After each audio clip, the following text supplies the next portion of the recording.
encontraram? Tem alguém que não encontrou ainda? Diz assim a palavra do Senhor: ele mesmo, porém, foi ao deserto, caminho de um dia.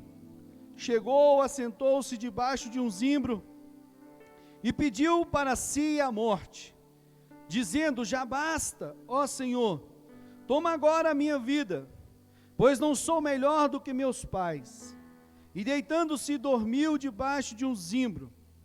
De súbito um anjo o tocou e lhe disse: levanta-te e come. Ele olhou e viu que a sua cabeça, ou perto da sua cabeça, da cabeceira, estava um pão cozido sobre brasas e uma botija de água. Tendo comido e bebido, tornou a deitar-se. O anjo do Senhor voltou a segunda vez, tocou-o e lhe disse: levanta-te e come, pois muito longe será o caminho. Levantou-se, comeu, bebeu, com as forças daquela comida, caminhou 40 dias e 40 noites, até Horebe, o monte de Deus. Amém? Fecha teus olhos, põe a mão na altura do seu coração, peça ao Senhor, nesse momento, que Ele coloque, que Ele dê para você o discernimento nessa noite, sobre esta palavra. Pai querido, nós pedimos ao Senhor, ó Pai, o discernimento, ó Deus, o entendimento da Tua palavra nessa noite, que tudo aquilo, Pai, que o Senhor colocou no meu coração, eu venha, Senhor, transmitir cada detalhe, Senhor, que não seja, meu Pai, o homem, Pai, em nome de Jesus, que seja, ó Pai, o Teu Espírito, falando através, ó Pai, da Tua palavra para a Tua igreja, é o que eu te peço em nome de Jesus, amém e amém. Queridos, o tema da mensagem que o Senhor colocou no meu coração, e ela vem tocando ao longo do tempo, ela vem ardendo no coração, sobre os cuidados com o coração. Eu coloquei um parênteses porque naquela época as pessoas colocaram, ou o texto está escrito sobre coração. Mas hoje nós já sabemos, com a evolução do tempo, nós sabemos que o cuidado deveria ser com a sua mente, com a forma que a sua mente, ela lida com as situações. E eu gostaria de trazer para você essa reflexão sobre isso, e por isso nós colocamos o tema sobre os cuidados com o coração.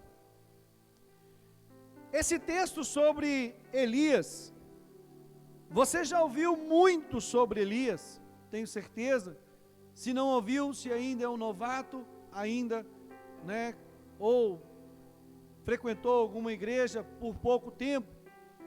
Elias, ele é um dos profetas que se destacaram no Antigo Testamento de uma forma, assim,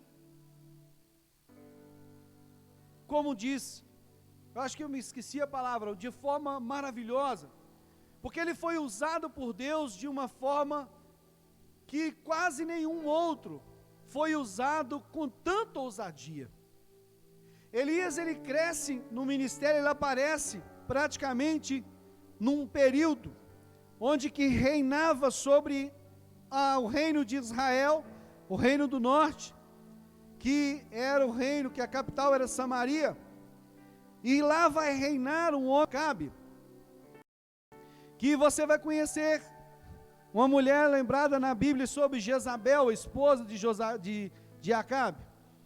Ela recebe esse nome porque é o nome dado por seus pais, em detrimento a dois nomes de deuses daquela região. E ali, queridos, você vai ver que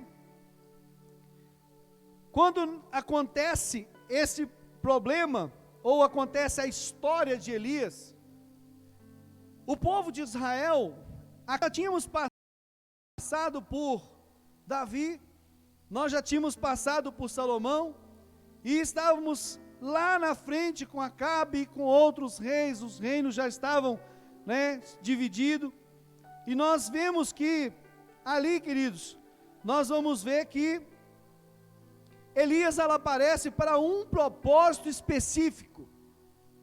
Elias aparece com o propósito de reestabelecer para aquele povo que Deus era o Deus único e verdadeiro, como sempre foi. E para que isso acontecesse, Deus monta uma estratégia através da vida de Elias. Ele coloca na vida de Elias, ele dá uma palavra para Elias, ele fala sobre Elias, que Elias deveria profetizar sobre aquela terra, e que sobre aquela terra não choveria durante 3 anos. E a Bíblia declara que Deus fala com ele e fala assim: olha, não será conforme a sua palavra, profetiza ao rei que não choverá e não vai chover. E a palavra de Deus diz que tudo que Elias faz naquele momento, no início do seu ministério, vai se cumprir. E a palavra de Deus diz que Elias fala essa palavra, ele profetiza essa palavra ao rei Acabe, porque aquele povo, para você ter ideia, naquela época, existia 450 profetas desse Deus chamado Baal, e existia mais 400 dos Balaíns, no total de 850 homens que faziam cultos praticamente diariamente, ficavam nos templos, que era dedicado a esses deuses pagãos. E a Bíblia declara que Elias ele vem com um propósito específico para esse momento. Ele vai fazer essa profecia e ele vai sair daquele lugar, e Deus vai falar com ele: vai para o lugar que tem um ribeiro assim, assim, assim, fica lá que eu vou te sustentar. Ele vai para aquele lugar, você conhece talvez essa história, ele vai para esse lugar, chegando naquele lugar, ele vai ser sustentado pelos corvos. Os corvos vão levar pão e vai levar carne assada para eles.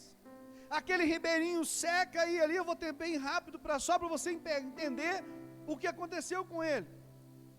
Aquele ribeirinho seca, e daquele ribeirinho ele parte para um lugar onde você vai encontrar na Bíblia a história da viúva de Sarepta. E quando chega na casa daquela viúva de Sarepta, Deus fala com ela: ela vai te sustentar por 3 anos. E a Bíblia declara que aquela mulher vai sustentar. Ela está pertinho de morrer, ela só tinha um bocado, um pedaço, um pouquinho de farinha, de azeite, e naquele momento, ele chega para ela e fala assim: olha, eu vim. E ele fala assim: ó, você tem pão, você tem bolo? Ela faz para ele. Ele fala: faz para mim primeiro e depois faça para ti. E Deus fala: olha, se ela fizer para você, o azeite e a farinha nunca vai faltar para ela, até que venha a chuva novamente, o sustento volte novamente. E aquilo vai acontecer, você vai conhecer essa história. Feito isso, passa os 3 anos e meio, e ele vai ficar ali, 3 anos e meio, ele vai ficar ali na casa daquela mulher. Completado esse tempo, Deus volta a falar com ele depois dos 3 anos, e ele diz para ele: volta lá e profetiza para Acabe que agora vai chover pela sua palavra novamente. E a palavra diz que ele profetiza e chove abundantemente. Aí você conhece essa história, porque na hora que ele começa a orar, ele profetiza e fala assim: olha, vai chover. E ele está: uai, mas vai chover, não tem nuvem nenhuma. Aí ele fica mandando o seu moço, o seu ajudante, ir lá na banda do mar e olha se vai chover. Na 7ª vez ele vai estar lá e tem uma nuvem do tamanho da mão de um homem, e ele diz: Acabe, sobe para o teu palácio, porque vai chover abundante chuva. Aí você conhece essa história acontece, chove, coisa maravilhosa. E agora, para cumprir o propósito, até aí Deus vai dando mensagens para o povo. Sobre a palavra desse homem aconteceu, sobre a palavra desse homem aconteceu de novo, e sustentou uma viúva, e assim vai. E Deus tinha um propósito. Qual que era o propósito de Deus naquele momento? Quando Acabe escuta isso, ele escuta, e a Bíblia diz que ele volta para Jezreel. Quando ele volta para Jezreel, o Espírito do Senhor entra em Elias e vai com ele até determinado ponto, e diz: olha, Até quando vocês vão cochear em dois pensamentos? Até quando vocês vão cochear em dois pensamentos? Ou você serve a Deus, ou você serve a Baal. Façamos um trato. Vamos subir ao monte, e você traz os 450 profetas de Baal, e eu vou subir ao monte junto com vocês.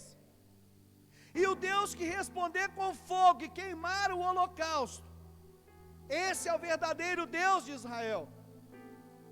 Foi esse o propósito de Elias, o tempo todo que Deus queria mostrar para Israel. E a Bíblia diz que Deus, os 450 profetas vão subir naquele lugar junto com Acabe e todo o povo em volta, porque Deus queria mostrar para o povo, não para os profetas, que ele era Deus. Deus sempre Ele sempre vai querer mostrar para você que Ele é o seu Pai. Deus sempre vai querer mostrar para você que é Ele que é o Deus vivo, o Deus eterno, o Criador de todas as coisas, que tudo foi feito por Ele, e para Ele são todas as coisas, e tudo Deus fez isso na vida de Elias. E a Bíblia diz que Elias vai chegar naquele lugar, e eles vão cortar os bois e preparar o holocausto. Aqueles homens colocam aquele lugar lá, e começam pela manhã clamando, Baal, Baal, responde-nos. E eles vão até a hora, se eu não me engano, a hora nona, perto da hora nona, fala que depois de meio-dia um pouco, a hora nona é às 3 horas da tarde, é um pouco depois de meio-dia, e a Bíblia declara que Elias vai começar a zombar deles e fala assim: talvez ele está dormindo, talvez ele foi fazer alguma compra, talvez ele foi fazer alguma coisa, grita mais alto. E Elias fala assim: agora vocês param, que agora é minha vez. Reflitam comigo, era um momento de deserto, era um momento de seca, não tinha água, era um momento que não tinha fartura das coisas, animais ali provavelmente eram magros, não tinha animais com fartura. E Elias agora faz um desafio, que às vezes você olhando, só lendo, sem meditar, você fala assim: ah, aí é fácil. Mas não é não, queridos. Esse homem tinha uma fé que eu vou falar com você, ensina nós grandes coisas. E ele pega o holocausto, ele fala: agora, antes de você partir o holocausto, pega 12 pedras, uma para cada tribo, organiza tudo bem feitinho. Elias tinha tudo planejado, porque Deus deu para ele o discernimento. A primeira coisa para esse milagre acontecer naquele momento, organizou o altar. Organizar o altar na nossa vida, queridos, em tudo que nós tivermos que fazer. Ele organiza as 12 pedras e pega o boi, coloca em cima do boi em volta, ele faz um rego para a água não escorrer. Ele fala assim: agora vocês buscam as talhas de água. A água era o bem mais precioso que tinha naquele momento. Não era dinheiro, não era farinha, não tinha mais nada, era água, porque nós estávamos na seca. Naquele momento ele joga em volta, ele fala assim: faz encher agora até os recos, molha bem o holocausto. E a Bíblia declara que depois que ele arrumou o altar, ele molhou todo o holocausto, e encheu aqueles regos em volta de água, que tudo ficou encharcado. Ele fala assim: agora é minha vez. Ele clama, ele levanta as mãos para o céu, eu entendo que ele faz isso, e ele clama ao Senhor, ele diz: ó Deus, Senhor dos exércitos, eu sei que o Senhor responde, e que só o Senhor é Deus. Mostra para esse povo que há Deus em Israel. Queridos, para você ler esse texto, vai gastar mais ou menos uns 10 segundos. Foi o tempo que Deus já desceu e a Bíblia declara, queridos, se você meditar no detalhe da palavra, ela declara que Deus lambeu o holocausto, a água e as pedras. Ele consumiu as 12 pedras. As 12 pedras do holocausto, a Bíblia deixa isso muito bem claro.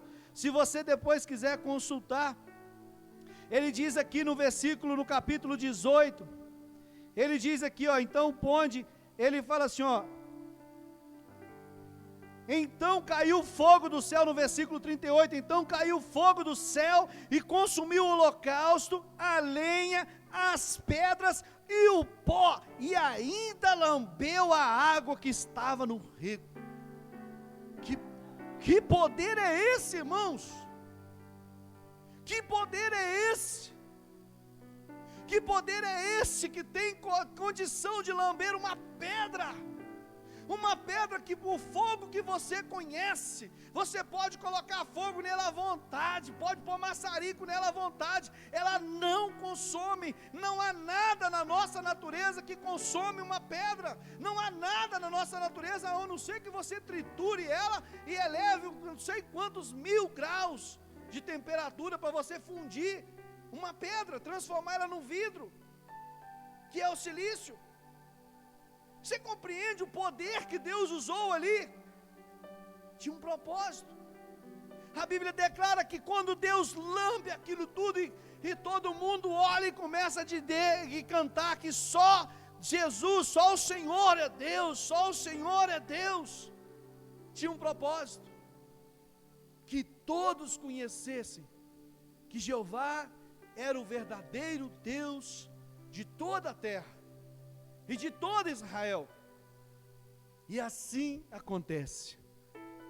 Aquele homem, ele tem o seu esplendor como profeta, algo que ficou conhecido em toda Samaria, em toda Damasco, em todo Israel, em toda Judá, aonde ele fosse, todos conheciam. E aqui vem uma palavra que nós precisamos aprender a usá-la. Mas o dia mau veio sobre Elias. O dia mau veio sobre um dos maiores profetas da terra. O maior foi, indiscutivelmente, declarado por Jesus, João Batista. Mas um dos maiores é Elias. E Elias, queridos, ele vai passar por uma situação tão difícil, ao ponto de uma mulher chamada Jezabel meter medo num homem que matou 450 profetas de Baal num dia só. Um homem enfrenta 450 homens, profetas. E quando ele volta com Acabe, ele volta feliz, achando que Acabe agora vai decretar, como os outros reis decretaram, que agora o Senhor era o Deus verdadeiro. Só que Jezabel faz uma ameaça para ele e diz: se eu não fizer ainda hoje o que você fez com os 450 profetas, ai de você, Elias. Naquele momento ele saiu vitorioso. E aqui eu começo uma reflexão muito curta com você, por causa do tempo. Mas eu quero trazer uma reflexão para você. Os momentos mais perigosos na sua vida, como homem e mulher, como casal, não é o momento que você passa uma luta para você conquistar alguma coisa. O momento mais perigoso que alguém tem na vida é o pós-vitória. O pós-vitória leva muita gente para trás. Elias venceu de uma maneira sobrenatural aquilo ali com a ajuda de Deus. Mas após ele vencer, qual era o próximo alvo? Qual era o próximo objetivo? Nós temos a necessidade de estar sempre focado num alvo. Se você perder o alvo, perder a direção, perder o sentido para onde você está indo, às vezes você conquista, fala, eu cheguei em 10 anos de casamento, e começa a vir coisas que você não tem experiência para lidar ainda, e você começa a se sentir frustrado em um monte de coisa, e você começa a perder a direção. Ou às vezes, você acontece tanta coisa, perde o trabalho, perde o emprego, ou a empresa quebra, ou a empresa que você criou, fundou, quebra. ou morre alguém tão especial para você, que era a sua baliza, era a sua direção, era que te dava direção. São infinitas condições que você deve guardar o seu coração. Porque o inimigo, ele sabe aonde há uma fraqueza nossa, e ele vai nos atacar sempre nela. A Bíblia diz em Pedro que o diabo anda ao nosso derredor, rugindo como um leão, procurando a quem tragar. E numa manada de gnus na África, ou numa manada daquelas zebras, de tudo aquilo, de qualquer lugar, o que vai acontecer? Ele vai atacar sempre a presa mais frágil. Sabe como se fragiliza um homem, uma mulher, ou um adolescente, uma adolescente? Ataque a sua mente, ataque seu coração, coloque a pessoa na tristeza, na profundidade. O inimigo, ele é especialista em te colocar para baixo, e isso acontece às vezes dentro de casa, não é só no trabalho. O pior decepção é dentro de casa. Porque às vezes você com o filho, ou você com a esposa, ou com o esposo, com a esposa, ou com a pessoa amada, ou com o pai, ou com a mãe. Muitas das vezes o ser humano esquece das melhores qualidades, esquece de tudo que foi feito de bom ao longo da vida, e por causa de um erro, esfrega na cara um do outro aquela principal falha, aquela principal fraqueza que a pessoa tem. E a Bíblia declara aqui no livro de Provérbios, capítulo 4, versículo 23, ele diz assim: de tudo que se deve guardar, guarde o seu coração, porque dele procedem fontes de vida. E tudo que o inimigo quer é te fazer oprimido. Uma mente oprimida, um pensamento começa a dar vontade de desistir. Desistir dos seus sonhos, desistir daquilo que te motiva, desistir do seu casamento, desistir dos teus filhos, desistir daquela pessoa que você sabe que precisa ser salvo. E o ápice desse desânimo chama-se suicídio. Pensamentos de suicídio. A pessoa, ela se aprofunda tão amargurada, que começa, o inimigo toca lá no coração dela, começa a jogar lanças na cabeça. Ele não pode entrar e mudar o seu pensamento, mas ele pode jogar seta em você. Ele começa muitas das vezes a espezinhar você, te machucar, dizer: você não é nada, você não é ninguém, não serve para nada, você não tem amigo, você não tem mais ninguém, ninguém ama você. As pessoas que precisavam te amar não te amam mais. Até os seus filhos não gostam de você. Não é assim? Queridos, uma das maiores dificuldades, você é tão sincero com você, não é no trabalho, não é na rua, não é onde você vai arrumar problema, não. Os maiores problemas você vai ter que enfrentar é daqueles que venderam José, é dentro da própria casa. É lá que você precisa começar a construir um ânimo novo. É lá que você precisa ler a palavra de Deus. E Deus é tão inteligente, Deus é tão amoroso, que Ele preparou tudo para nós e deixou nas Escrituras. Lá no livro, se eu não me engano, tenho certeza, no livro de Provérbios, ele diz assim, no capítulo 23, ele diz assim: porque como imagina em sua alma, assim o é. E Deus escreveu lá para Josué, ele escreveu assim: olha, leia, fala sobre esta lei, de 7 em 7 anos, leia para todos. E deixou uma palavra para ele, ele falou assim: entende, bom ânimo, seja forte, corajoso, não desanime, não se depare, não se apavore na presença dos inimigos. E tudo que o inimigo quer é que no momento de fraqueza, você se entregue e se abata. Toda vez que você sentir abatido, você lembra do gnuzinho fraco, ele vai ser abatido pelo leão. Aquele que anda rugindo ao nosso derredor, procurando a quem tragar. Quando alguém se sentir assim, Jesus lá em Mateus capítulo 14, quando Pedro ele anda sobre as águas, ele diz: socorre-me. Ele diz: tem de bom ânimo, estou aqui. Jesus está dizendo para nós assim nessa noite: se você sentir assim, e estiver sentindo vontade de desanimar, estiver desanimado, vontade de tirar a própria vida, não está desistindo do casamento, desistir dos seus filhos, desistir do seu sonho, Ele está levantando para você e dizendo: não temas, filho, tem de bom ânimo, estou aqui nessa noite. Eu estou aqui nessa noite. E vou dizer para você, nós passamos tanta coisa ao longo dessa vida. Ele diz para nós lá em Isaías 40, 29, ele diz assim, ó: Ele dá força ao cansado e vigor ao que está sem forças. Se você está sem forças, renove hoje as suas forças no Senhor. Não deixe de ler a palavra do Senhor todos os dias. Não deixe de orar todos os dias.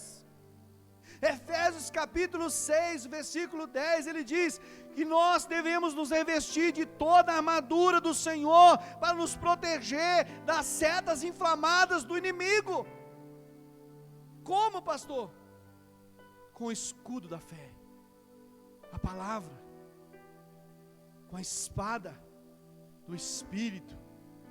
Nós precisamos ler a palavra e meditar nela, dizer: quem é meu Deus? Quem é meu Senhor?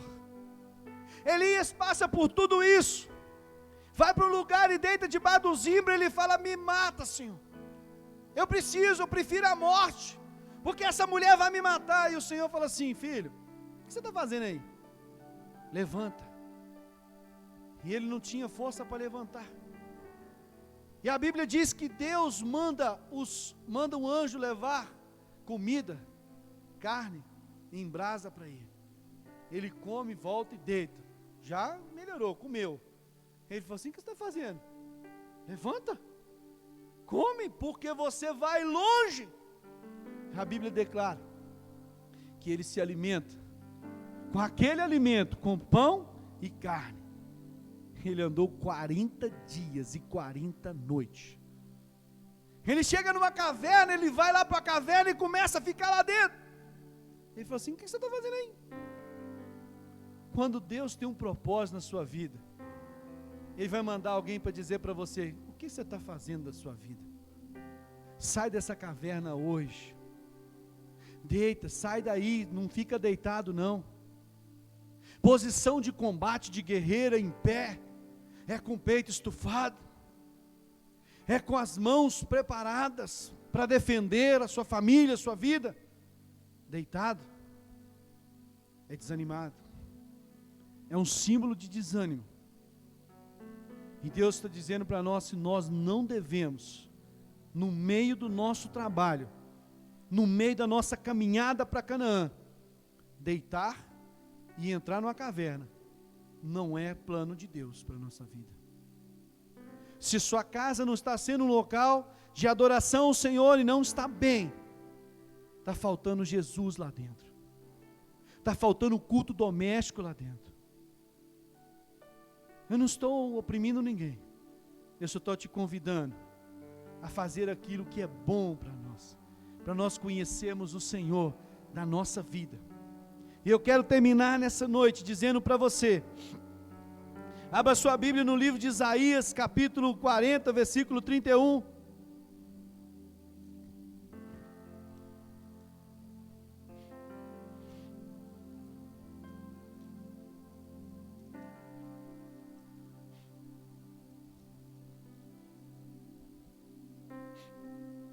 Diz assim: mas os que esperam no Senhor renovarão suas forças, subirão com asas de águia, correrão e não se fatigarão. Isaías 55 mais à frente. ele diz assim: buscai o Senhor enquanto se pode achar, invocai-o enquanto está perto. Deixe o ímpio o seu caminho, o homem maligno os teus pensamentos. Converta-se ao Senhor para que se compadeça dele, e torne para o nosso Deus, pois é grandioso em perdoar. O mais importante que eu quero dizer para você, e você vai com ele embora, com esse pensamento, com esse versículo: pois os meus pensamentos não são vossos pensamentos, nem os vossos caminhos os meus caminhos, assim diz o Senhor. Jeremias 29, só para você, diz assim a palavra do Senhor.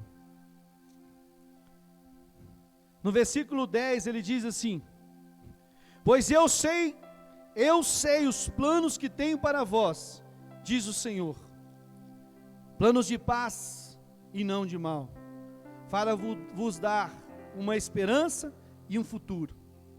Você que está abatido, você tem esperança e um futuro em Deus. E a palavra de Deus diz que então me invocareis, e o Senhor responde: e eu ireis, e buscareis, e orareis a mim, e eu vos ouvireis. Buscar-me-eis e me achareis quando me buscardes de todo o vosso coração, diz o Senhor. Serei achado de vós, diz o Senhor, e farei voltar os vossos cativos. Congregar-vos-ei de todas as nações, todos os lugares para a terra. Hoje você não é um cativo. Hoje você não é um homem preso na Babilônia. Mas muitos de nós pode estar vivendo um pesadelo perto do que está aqui no seu coração. E o Senhor quer hoje, nessa noite, te convidar a buscar a Ele, a fazer uma oração agora, enquanto nós vamos cantar um louvor que os irmãos vão cantar agora. Se você estiver passando no fundo do vale, abandonado por todas as pessoas que te amam, ou por aquela pessoa que você mais ama nessa vida, eu quero dizer para você: não desanime. Mas a pessoa que mais te amou, derramou o sangue na cruz do Calvário, e ela está aqui nessa noite, e ela está aqui para te perdoar, ela está aqui para te convidar, ela está aqui para dizer: eu não te condeno, ela está aqui para dizer: olha, vai e não faças mais, vai e não peques mais, levanta daí, você que está cativo, você que está abatido, você que entrou aqui hoje, nessa noite, e pensou, ou esses dias, ou essa semana, eu vou tirar minha vida, não serve mais para mim, eu não sirvo para ninguém. E Jesus, Ele nessa noite, eu vim aqui, talvez dizer para uma pessoa que entrou aqui nessa noite: você é importante para Ele, foi por você que Ele morreu naquela cruz do Calvário, Ele verteu todo o sangue, toda gota por você, por você. Não importa, não importa, não importa o tamanho da dor, lute até o fim, lute. Talvez você foi tão decepcionado, talvez você foi tão destruído emocionalmente. Você fala: pastor, só o senhor não sabe o bagaço que eu estou aqui. Ah, sei sim, já passei um monte, mas em todas as coisas, como diz Romanos capítulo 8, versículo 32, nós somos mais do que vencedores em Cristo Jesus. Nós não vamos viver só lá em cima, mas nós sabemos que em tudo nós somos mais do que vencedores.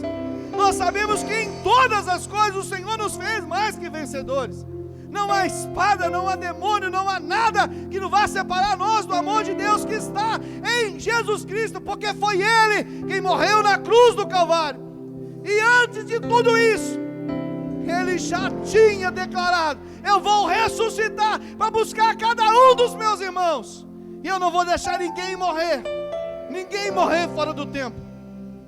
Não aceite a derrota, não aceite. Fique de pé no seu lugar.